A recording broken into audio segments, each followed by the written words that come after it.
I heard about this yesterday, and we deployed our teams to come here and take charge of the area. The bomb squad has been sent here, and I'm waiting for their report any moment from now.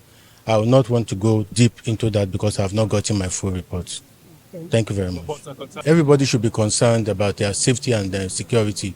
I don't want to go deep down into some things I don't want to mention now, but most importantly, everybody have to take their security very important.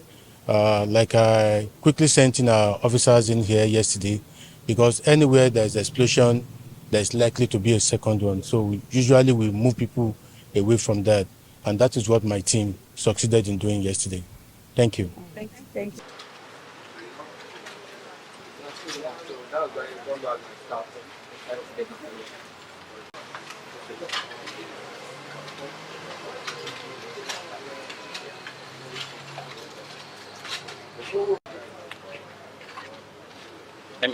Are you okay?